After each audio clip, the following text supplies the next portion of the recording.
Assalamualaikum warahmatullahi wabarakatuh. Perkenalkan, saya Dr. Erlin Tahlil, spesialis radiologi, konsultan radiologi toraks, yang akan membawakan materi kuliah blok respirasi pada saat ini dengan judul gambaran radiologi pada pasien COVID. Nah, saya persilakan Chief-nya Adrian untuk baca doa untuk memulai perkuliahan hari ini. Silakan. Baik dok, ya dok, terima kasih banyak. Baiklah teman-teman, sebelum kita memulai perkuliahan kita di siang hari ini, alangkah baiknya kita berdoa terlebih dahulu, semoga ilmunya mudah dimasukkan oleh Allah Subhanahu wa taala. Doa dimulai. Subhanallah walhamdulillah wa la ilaha illallah wallahu akbar. أعوذ بالله من الشيطان الرجيم بسم الله الرحمن الرحيم اللهم صل على سيدنا محمد وعلى آل سيدنا محمد الحمد لله رب العالمين رب اشرح لي صدري ويسر لي أمري واحلل عقدة من لساني يفقهوا قولي سبحان ربك رب العزة عما يصفون وسلام على المرسلين والحمد لله رب العالمين. Ya, oke.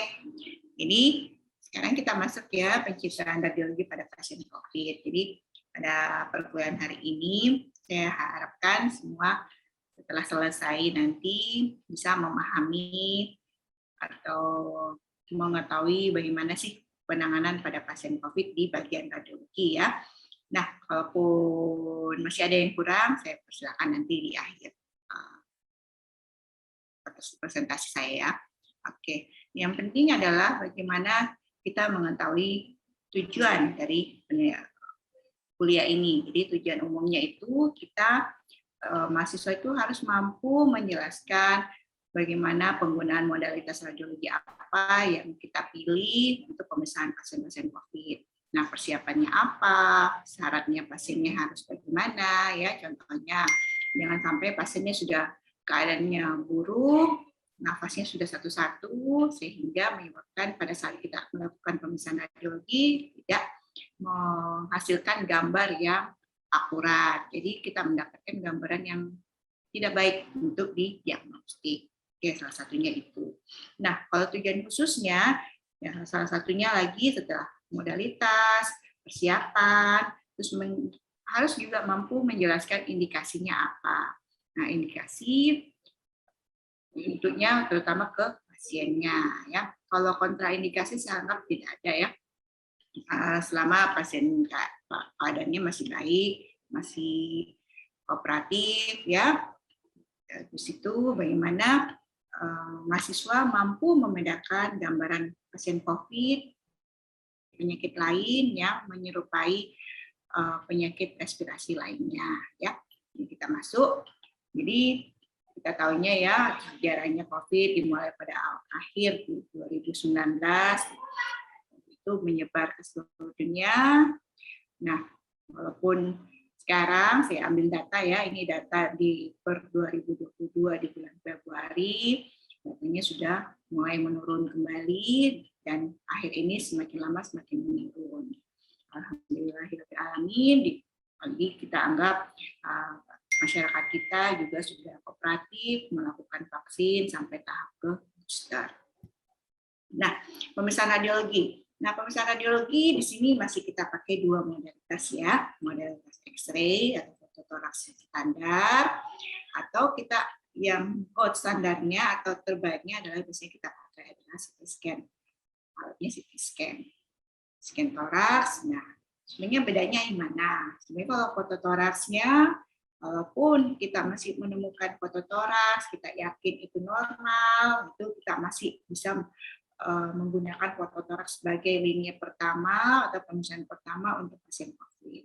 Tapi kalau di fototoraks kita ragu ada suatu konsolidasi atau ada suatu opacity di lapangan paru, ya sebaiknya kita naik ke pemeriksaan CT scan.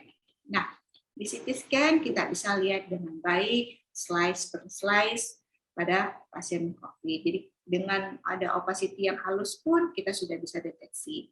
Sebelum awal PCR sekarang seperti sekarang ini ya sudah banyak alat-alat PCR. Nah, sekarang kita pakai CT scan sebagai pemeriksaan. Jadi kalau ada pasien gejala COVID, dan CT scan yang dipakai sebagai diagnostik pasien COVID sebelum atau sambil menunggu hasil PCR keluar. Dan kita tahu di awal COVID itu PCR itu agak lama ya, keluarnya berapa hari, ya. Apalagi kita di daerah, alat PCR kita harus katanya alat PCR-nya cuma ada di Jakarta, jadi bahannya, sampelnya itu dikirim ke Jakarta, ini butuh berhari-hari untuk diagnostik pasien COVID ini. Jadi CT scan lah dia untuk sementara mengambil alih untuk mendiagnostik pasien COVID. Ya. Jadi kalau ada pasien UGD, jadi kalau begitu CT scan ada gambaran ground glass-nya, nanti masuk di perawatan COVID. Tapi kalau di CT scan, hasil CT scan-nya aman, ya masuk di perawatan biasa. Nah, habis itu gambaran X-ray sendiri adalah ada beberapa yang kita bisa temukan, bisa opacity atau infiltrat, apakah di lapangan atas ya. Tapi prinsipnya adalah ada gambaran opacity, inhomogen. Kalau COVID itu dia distribusinya di bagian perifer, ya, di bagian subpleura. Kadang juga kita temukan efusi atau adaptasis, biasanya kita temukan pada pasien yang COVID berat atau COVID yang perlangsungan lama, ya. Terus habis itu yang tadi saya bilang kalau sudah secara CT scan digunakan kalau secara X-ray kita mendapatkan hasil yang akurat. Nah, ditemukan baik di CT scan maupun di fototoraks kita temukan gambaran bilateral, multilobular atau paling banyak ditemukan dengan bilateral dan distribusinya di daerah perifer. Oke. Ini juga kategorinya kita kategori Society of North America. Nah, yang kita bagi secara empat ya, 4 kategori. Ada yang tipikal atau gambaran khasnya ya. Ada intermediate kita ragu-ragu, ada yang tidak khas, ada yang negatif atau jauh dari kemungkinan gangguan pasien COVID. Oke. Nah, lanjut lagi, ini adalah gambaran klasik pasien COVID ya. Kita lihat ada konsolidasi, ada opacity di bagian perifer ya. Nah, tidak selamanya harus kanan kiri ya atau bilateral. Kadang juga kanannya dominan atau kirinya dominan. Ini kita temukan pada pasien-pasien COVID. Beda ya kalau yang sudah lewat blok respirasi. Apa nih di pasien TB ya, pasien TB itu kita temukan konsolidasinya di lapangan atas ya. Nah, ini juga kemungkinan yang lain, pasien-pasien COVID kadang disertai dengan gastrosclerosis juga ya. Oke. Nah, ini kalau atipikal biasanya kita temukan kalau anak-anak ya, anak-anak kita temukan ini ada konsolidasi di parahilus yang biasa kita sebut karena ada saluran atau limfadenopati. Kalau pada anak-anak hati-hati pasien TB ya, TB pada anak atau TB kelenjar pada anak ya, gejala khasnya itu pada awalnya ada seperti limfadenitis pada daerah hilus. Oke, jadi kita harus menyingkirkan kemungkinan jadi untuk pemisahan lainnya. Nah, habis itu kita masuk ke CT scan ya, nanti kita lihat sebentar contoh gambarnya. Jadi sensitivitasnya sangat tinggi ya untuk pasien, bukan cuma pasien COVID, semua malah dikatakan 90% buat standar kita pakai untuk gambaran respirasi itu penyakit respirasi dengan CT scan, kecuali yang paling sisanya itu biasa kita kasus-kasus tumor ya, kasus tumor biasanya masih kita membutuhkan modalitas lain, contohnya MRI untuk melihat distribusi tumor atau untuk grading tumornya ya. Oke. Nah, ini pada pasien COVID, pada gejala-gejala awal, demamnya masih biasanya demam hari pertama, hari kedua masih kita bisa menemukan CT scan-nya normal.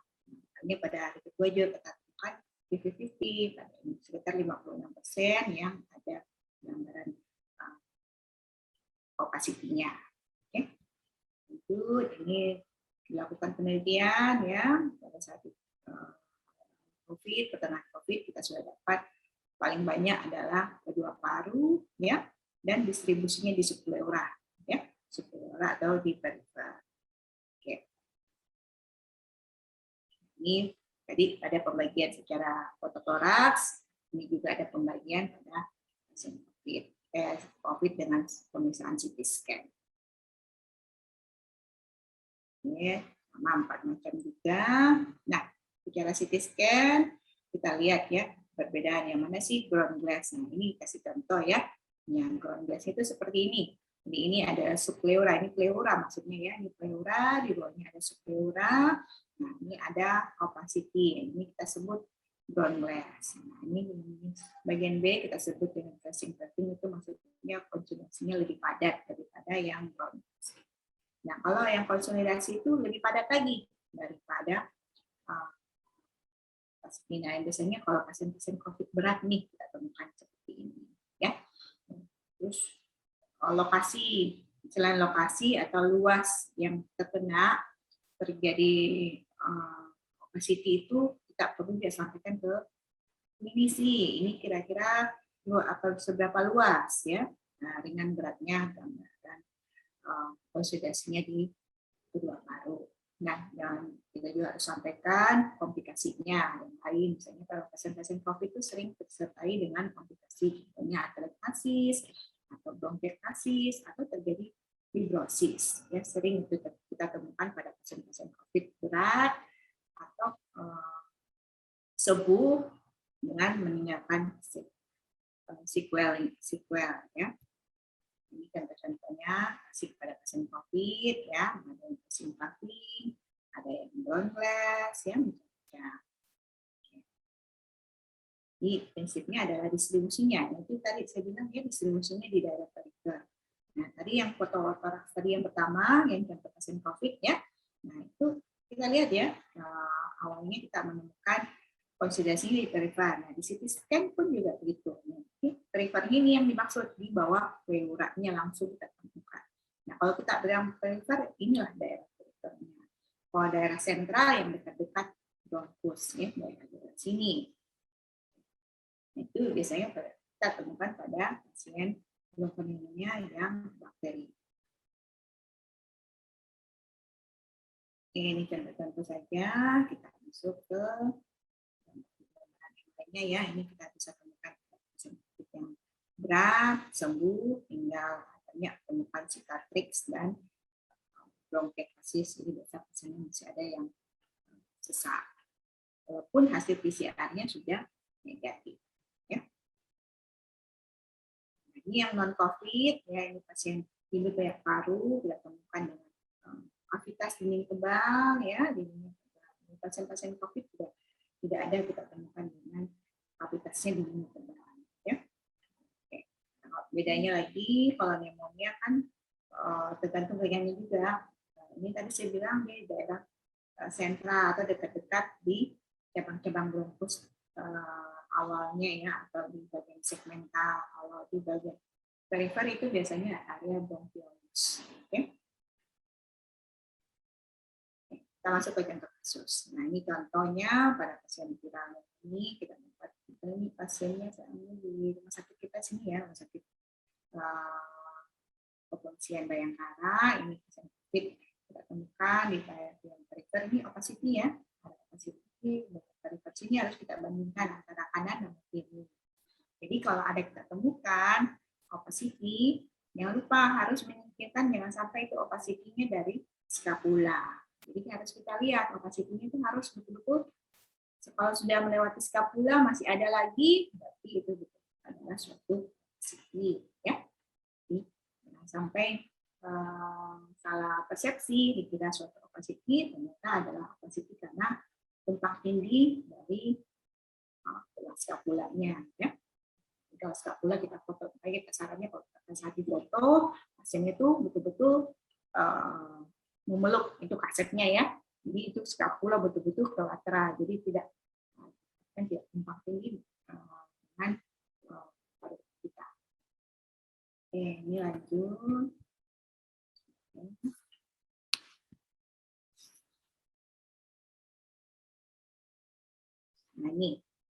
Contoh, ini kebetulan pasien ya masuk dengan CKD tulang sesar.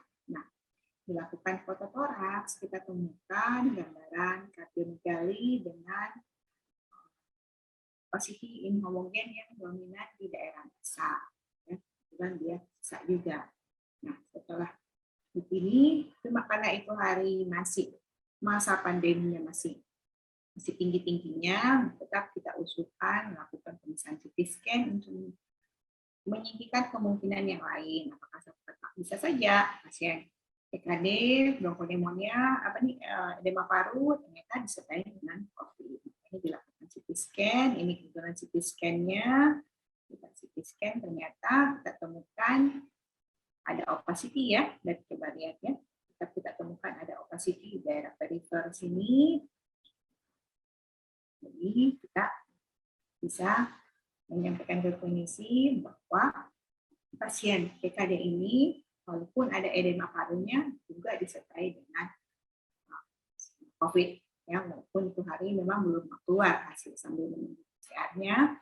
Jadi kita lakukan CT scan, ternyata kita temukan CT scan-nya adalah tetap ada opacity di daerah subpleura sini, makanya kita menyembuhkan bahwa ini pasien ini adalah tipikal viral pneumonia. Jadi pada saat itu kita bikin 2 aja option, 3 dengan ragu-ragu. Jadi tipikal, intermediate, atau kita pastikan itu suatu bukan COVID. Oke. Nah ini contoh pasien semakin hari dari hari pertama kita temukan sudah berat, hari kelima semakin banyak lagi opacity-nya. Hari ke-11 sudah semakin banyak. Walaupun kadang juga pasien ada juga beberapa sih tidak berbanding lurus ya.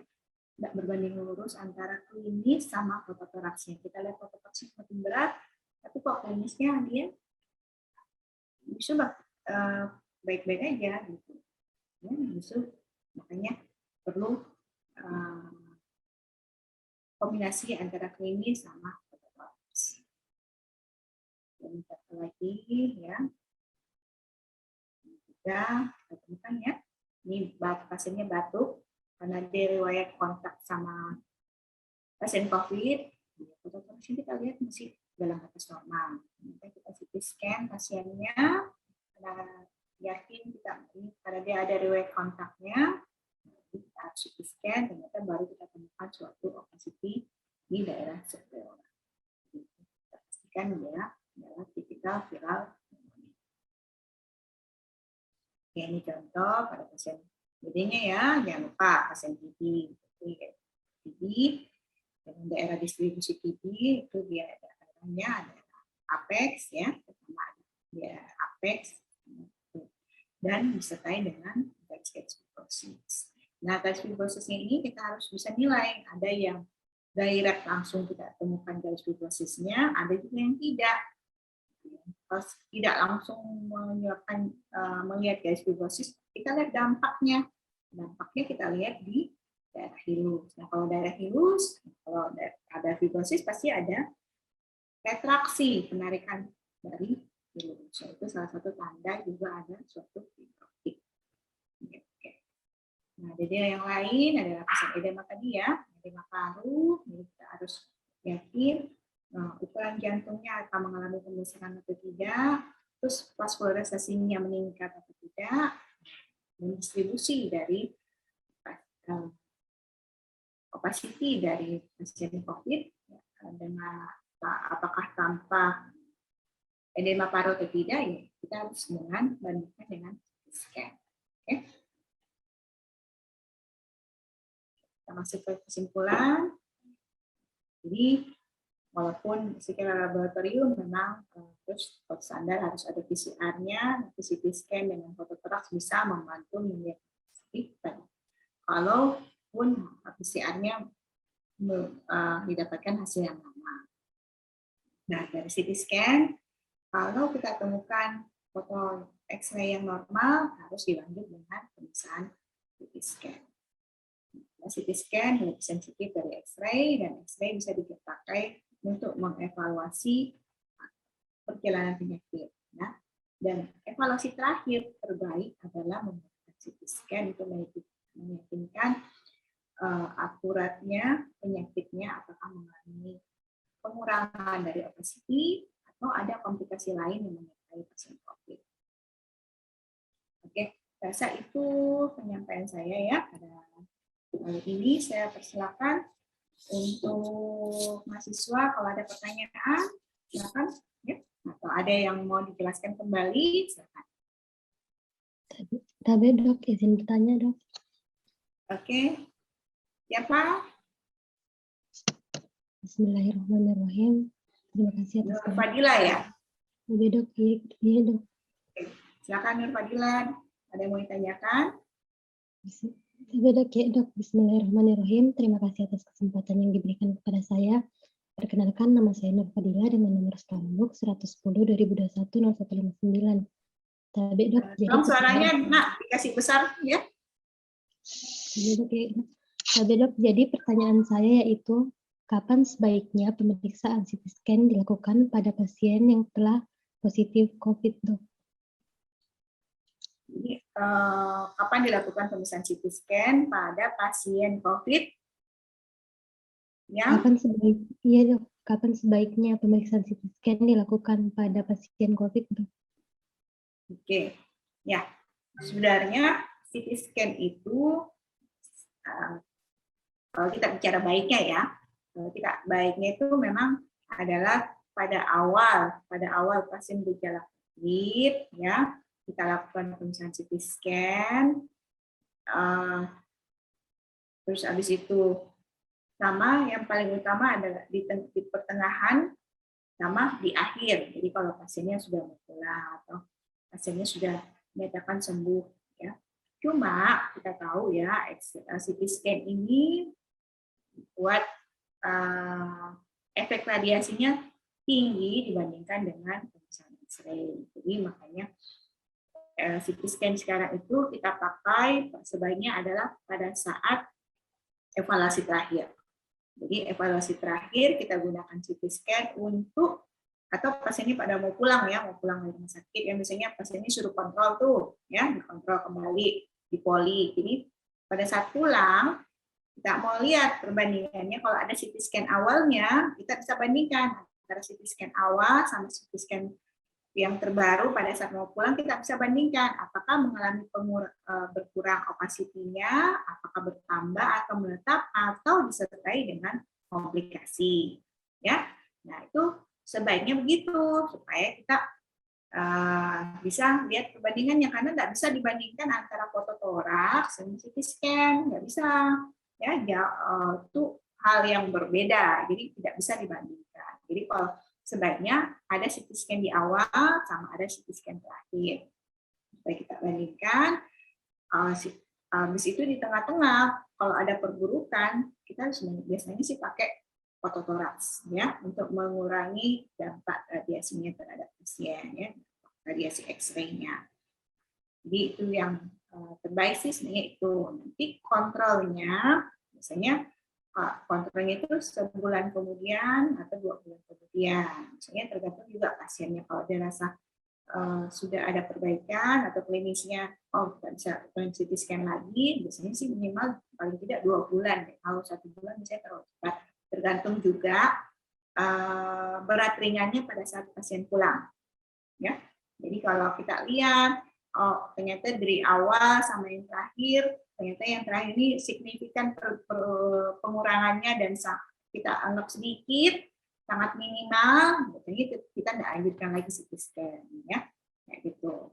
Atau kalau misalnya dari awal ada pengurangannya tapi sedikit, jadi pada saat pulang PCR-nya negatif, tapi ternyata masih banyak opacity-nya, nah, kita munculnya adalah 2 bulan kemudian lagi baru kita CT scan.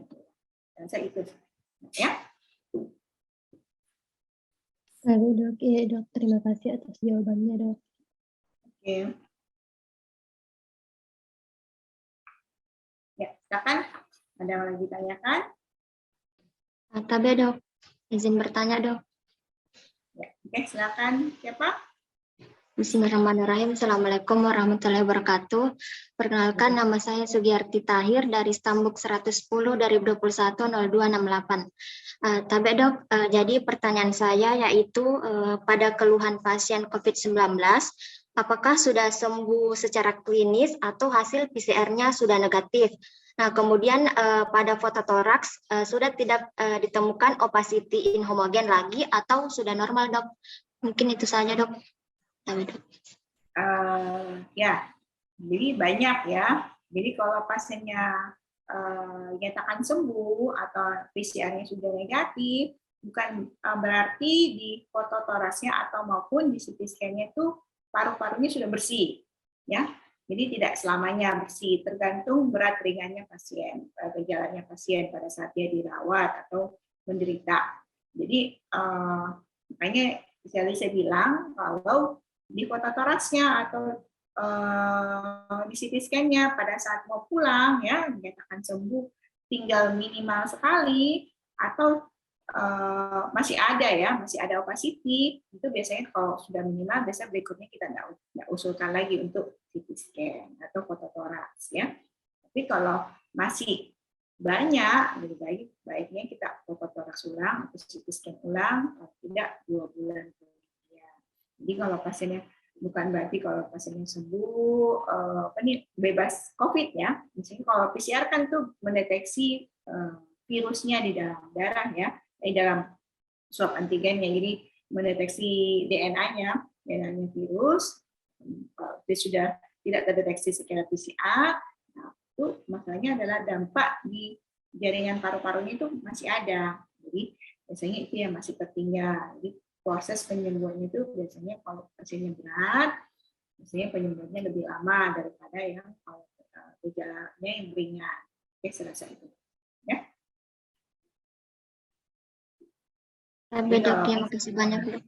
Ya, kalau pasiennya PCR-nya negatif, tetap sebaiknya dilakukan fototoraksnya kontrol kalau masih banyak ditemukan positif, apalagi kalau disertai dengan komplikasi ya seperti atelektasis, bronkiektasis, fibrotik, itu yang bisa lebih sangat kita anjurkan lakukan pemeriksaan radiologi selanjutnya.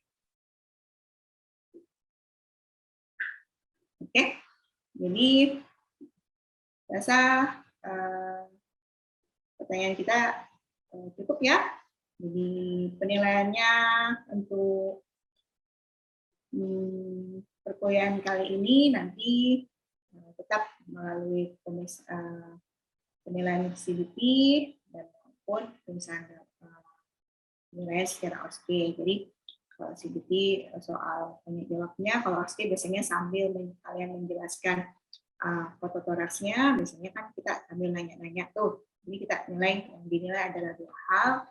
Kalian menilai fototoraks, penilaian langkah-langkah fototoraksnya dan menilai pengetahuan kalian tentang penyakit-penyakit respirasi. Ya, demikianlah perkuliahan kita pada kali ini. Jadi saya harap dari hasil saya paparkan hari ini dan diskusi kita, kalian bisa menerima dengan baik, bisa lebih memahami dan lebih tertarik belajar bagaimana sih banyak pasien-pasien COVID ini. Jadi yang pertama selain melihat tahu gambarannya, jangan lupa ya bagaimana pemilihan modalitas sama syaratnya dan persiapan pasien-pasien ini untuk dilakukan pemeriksaan radiologi. Jadi terima kasih banyak. Bisa tutup pertemuan kita kali ini. Assalamualaikum.